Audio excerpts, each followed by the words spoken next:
Welcome back to Pontoon Reimagine Now, where we continue to explore the dynamic interplay between emerging digital trends and human resource management. I'm your host, Shannon Robertson, and today's episode promises to add another dimension to our understanding of this digital transformation. In our previous discussions, we've delved into how social media is reshaping the corporate world, from recruitment to employee engagement. Today, we shift our lens slightly to view this landscape through the eyes of someone who navigates these digital waters daily. I'm delighted to introduce Lori Ferrero, a renowned social media influencer who has not only carved a niche in the digital space, but also possesses acute insights into how social media is influencing job markets and corporate strategies. With a substantial following and track record of successful collaborations, Lori brings a unique perspective on how personal branding and digital influence are becoming integral parts of the employment and business landscape. Lori, through her work, has witnessed firsthand the evolving trends in how job seekers and employers connect, and how businesses are harnessing the power of influencers to reach new audiences and build brand loyalty. Today, she joins us to share her experiences and perspectives on why and how businesses can effectively partner with influencers to achieve their strategic goals. Lori, thank you for joining us. Thanks for having me. I'll dive right in. So as a social media influencer, what advice would you give businesses who are looking to integrate influencers into their marketing strategy effectively? Yeah, so there's a couple things here, but I think first and foremost, the most important is to find the influencer who is the right fit for your product or your brand, right? I see this is probably one of the most common mistakes I see are brands partnering and aligning with influencers who might have a large following or a really beautiful aesthetic, but that doesn't necessarily fit their brand messaging. And then, of course, you're not going to have a successful outcome from that, or potential not to have as successful of an outcome. So the right audience demographic for your product, and essentially in doing so, you are speaking directly to your target market, right? Mm-hmm. So an example would be if you're pushing a hair oil, you're looking for the girls, the influencers online that are screaming about hair care because they have an audience who wants to hear about hair care, who are engaged in it. Regardless of audience size, it's the audience you want to be speaking to. I think finding influencers that have a genuine interest in your product is equally as important. One of the things that I often say is that I'm not a billboard, so I'm not just available to promote products or have products or brands kind of plastered across my platforms. It's ineffective, and it's also, in speaking to my followers, they can see straight away, they can spot that from a mile away, that this isn't a product I genuinely am interested in, have used, or care about. And that the messaging gets lost in doing so, right? Mm-hmm. I'd say a few other things, probably defining objectives of the campaign up front and very clearly so that both the brand and the influencer have a very good understanding of that. And communicating with influencers. Sorry, let me reword that. Communicating effectively with the influencer and keeping the process simple. I often see, or I get involved in these processes from the brand that are in terms of submitting the content, getting the approval for the content. You have 7 different folders happening on Google Drive where you're uploading different versions of content, and it's so labor intensive and it wastes so much time. In terms of, we're just all spending time doing admin instead of actually getting the content out there and trying to push it and see a good result from it. Mm-hmm.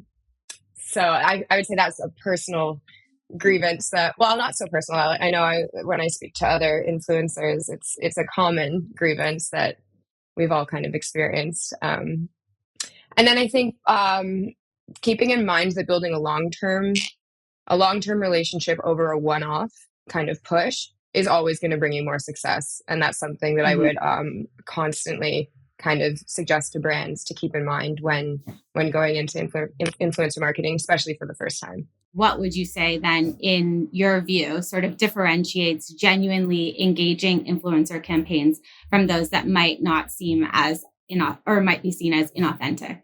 In order to achieve authenticity, it's allowing them to have creative direction with the content. I think something I've seen more and more recently are briefs and content guidelines that are so defined. They remove any opportunity for creativity. And I do understand that from the brand side. I think especially when you're coming from, say, perhaps an advertising background, from like 15 years ago, where everything was like very prescriptive. And that doesn't necessarily fit with influencer marketing. So you get a brief, and it's got a detailed script for you. It tells you, like I've had where they tell you exactly what can be in the background, even outdoors, like to how much green can be in the grass, and how, like, because they have this idea where they want it to fit with their brand aesthetic. But I think that takes away from the authenticity of the content when it turns out, if I'm not having any creative direction with the content, it just feels very sterile, overly scripted. It can even be quite Mhm. cringy, right? So that all kind of contributes to losing the authentic tone of the content.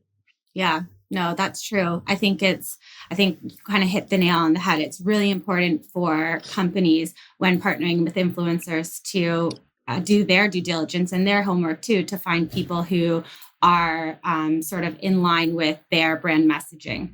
Um, Exactly. and Exactly. if you're now kind of taking a look at the way that the influencer marketing is changing the landscape of talent acquisition and recruitment, what are some of the ways that you think that that's been impacted? So I think influencer marketing is increasingly becoming more of a tool for employers. Um, you see companies collaborating with influencers, employee influencers, I think is the term that a lot of them are using right now, to kind of promote their company to other potential employees, right? Um, I think a good example of this, there's a young guy here in London. I think his name's Miles. I'm not entirely sure.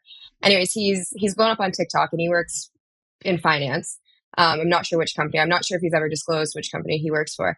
But he does like daily vlogs of getting up and what his life is like working for this company. So he's like going to the gym in the morning, he's getting a smoothie on the way to work, he's at the office, and it's all very like quintessential the finance like bro kind of like day to day, right? But he mocks it like in a tasteful way. He mocks both like himself and kind of these routines. And I mean, I'm someone who I've never had any interest whatsoever in working in corporate finance, but I'm watching this kid's TikToks just being like, his life actually looks quite great. Like, it's kind of exciting. It's like, and you become part of their world, which is like what all social media platforms are. They're worlds that we're creating as the creator, as the influencer, to let our followers into and kind of be a part of, right? And he's done a really good job of that, where I'm sitting there being like, corporate finance wouldn't be too bad, right? But he's a good example of where a company could, can utilize an influencer employee like Miles, and say, put a little, they can put a little sponsorship behind him, because essentially he's helping them recruit people, right? Right. Oh, wow. Employee influencer. I've never really heard that term before. Are there other trends that you're noticing companies engaging with when using influencer marketing to attract or retain? Because that's a term I've never heard before. So I'm curious if there's other ways that companies are partnering. Yeah, I think that's a very new trend that we are seeing. I think also with the rise of TikTok, and kind of also with the younger generation, right? Like, they're so natural at recording, just like day to day, whatever. And so, I think kind of, I guess along a similar line, I would see more and more companies, and like again, like finance companies, ones that you would never normally associate with social media, utilizing like employee influencers for things like even behind the scenes, like kind of not necessarily like day to day, but actually like their content from within offices, and kind of, and also like when um, I think now, going back kind of more to the creative age, or the creative industry, you see a lot of the employees of the brands are influencers themselves. So they'll be on like an influencer shoot doing a creative, but then so you're watching it through the influencer's eyes, and then you have access to content coming from the employees that are sharing behind the scenes. And so you kind of end up getting like this 360-degree view of the day and how everything comes together, right? Um, Hmm.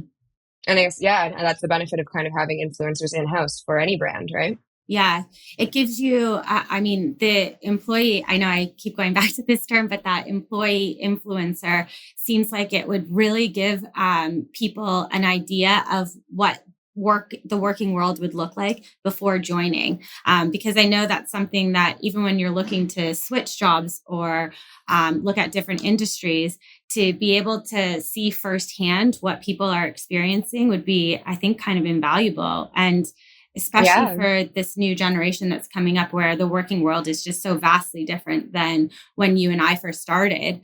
I think it would be quite unique to be able to see it from an individual perspective.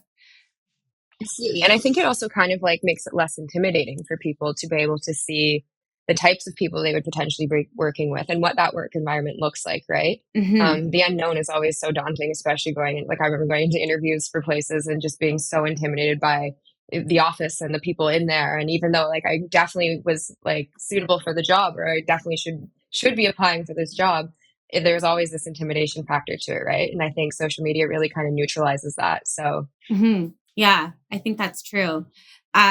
Are there sort of specific metrics or indicators that you think are most crucial or critical for businesses to measure the success of influencer marketing campaigns?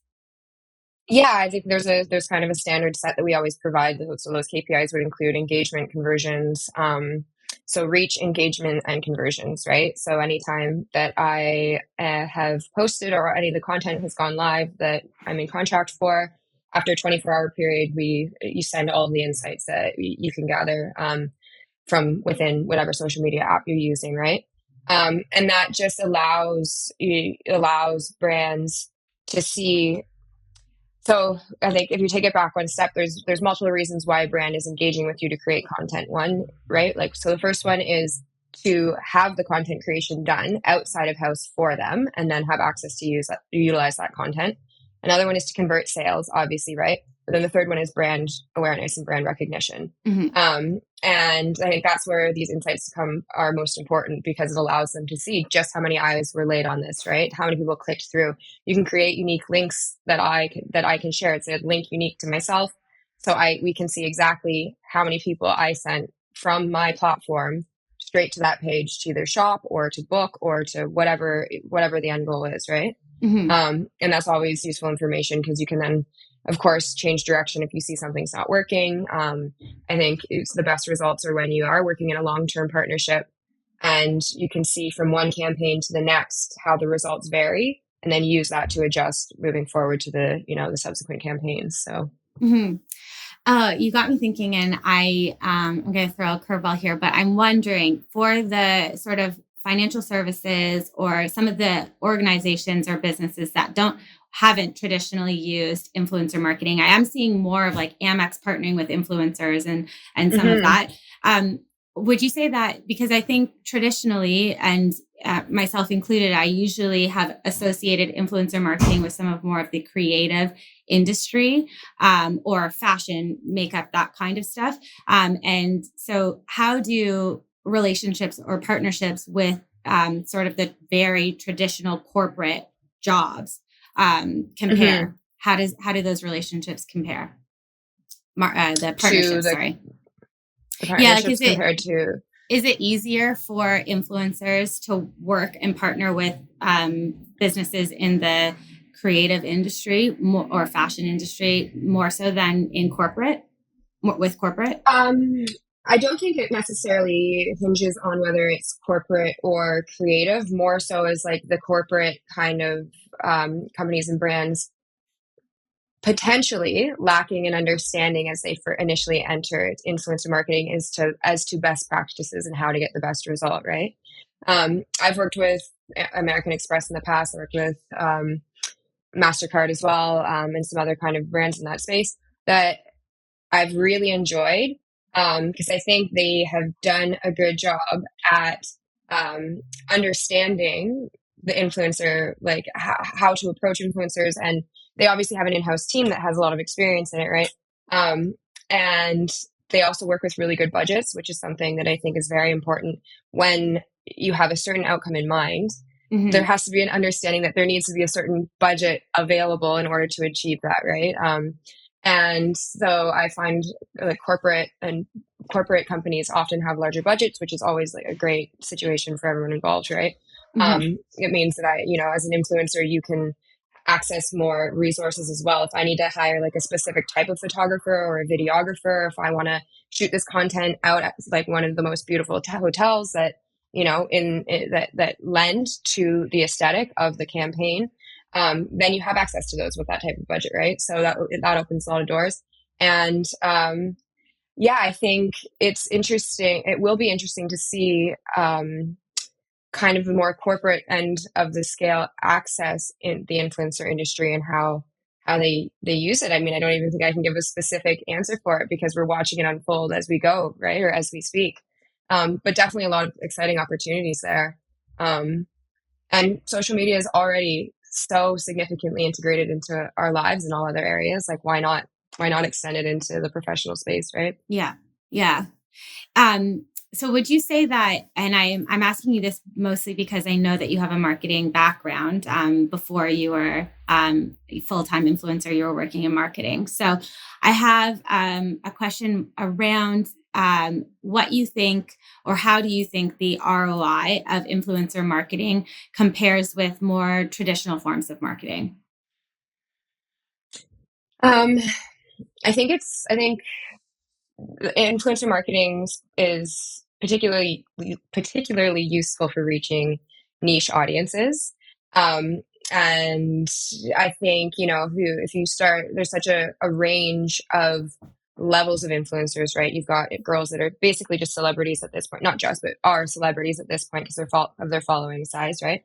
And then you have like large scale influencers, and you get down into micro influencers and nano influencers, right? And I think um, having access to micro and nano influencers, you have a very specific access to niche markets, and that's something that brands should definitely be taking advantage of. It's very much like, not to genderize this, but like girl next door type marketing, right? You see something to someone that you can relate to fully, who is not living in a world that is inaccessible to you because they're so far up the scale that they have access to this type of like money and opportunity, but someone that you can really specifically relate to. Um, and there's a different level of trust and authenticity, I think, in those conversations. And Mm-hmm. so utilizing influencers kind of, and just to go back to your question, like the return on investment with in that space, I think is significant. Moving into my next area, which I think is something that our audience will be really kind of curious about, is what are some common challenges or misconceptions businesses face when working with influencers? And then, Um, as my second part, so if you think about it when you're answering, is how can businesses overcome these challenges or create more effective influencer partnerships? We probably hit on yeah, some for of sure. this earlier, but I'm just curious if we can call it out. Yeah, no, I think with the challenges, I think finding the right influencer again, right?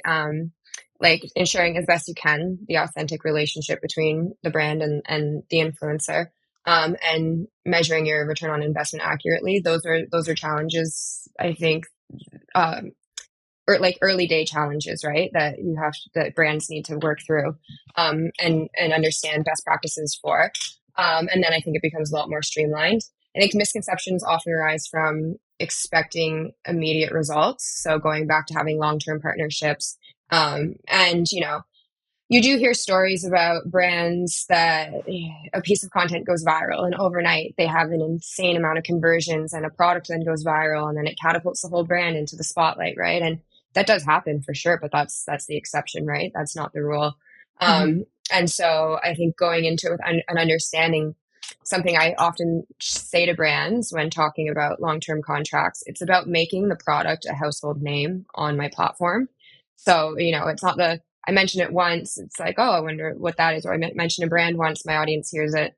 I mention them again, they're like, oh, there it is again. By the fifth or sixth time I've spoken about them, they're like, that's part of my brand at that point, right? And that's the most effective way. And so I think understanding that it does take time and commitment and consistency with any type of messaging in the marketing and advertising world, right? To gain success, that applies to the influencer industry as well. So I think, in terms of like overcoming those challenges, I think research. So in terms of finding the fit, is just vetting your influencers, knowing the industry, right? It takes time, and you get to know the different corners of social platforms. So that, and then again, yeah, prioritizing the long-term relationships. And it's always about like managing expectations, right? So setting expectations that are realistic. And I think the more you spend time in the space, the easier that comes, right? I think it's like very exciting when they're doing their initial activation in the influencer space, and they've heard so much about amazing results because there are amazing results from it, right? But it can be sometimes maybe perhaps a bit disappointing or off-putting if they don't have that exact result that they were hoping for, right? Right. So yeah, managing expectations and just I think a lot of communication around that.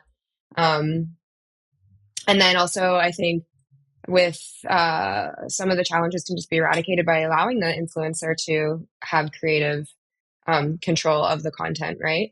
I always say that the influencer knows, I know what my audience responds to best. I know the content that is going to perform the best. And so allowing me to proceed with your product and your messaging, but within the framework of content that performs for me, that's the key, right? Right. Yeah. And so I guess my question is around managing the expectations. Do you see that responsibility kind of falling to the influencer, since you do, as you said, know your audience, know what works, and you've also seen what trends have kind of been exposed when you've partnered with others? So does that sort of responsibility fall with you or with the brand or company? Um, I don't think it solely falls with either. I wouldn't say it's solely the influencer's responsibility to ensure the brand has an understanding. I think it's the brand's responsibility to do their, sorry about, I think it's the brand's responsibility to do their research and to gain an understanding of the industry before spending money in the space. Mm-hmm. Just as you would anywhere, right? Anywhere else? Yeah. Yeah, yeah. But I always do make an effort to, make sure everyone's kind of aligned and we're all on the same page, and understanding what results we're aiming for, right? And if there's ever something that is just like wildly unrealistic in terms of results that that they've asked to see, I flag that right from the get go, and we talk through it, and yeah. Okay. And then one last question to wrap up this really insightful conversation is, how do you navigate some of the ethical considerations and regulatory compliances involved in influencer marketing? Yeah, that's a good question.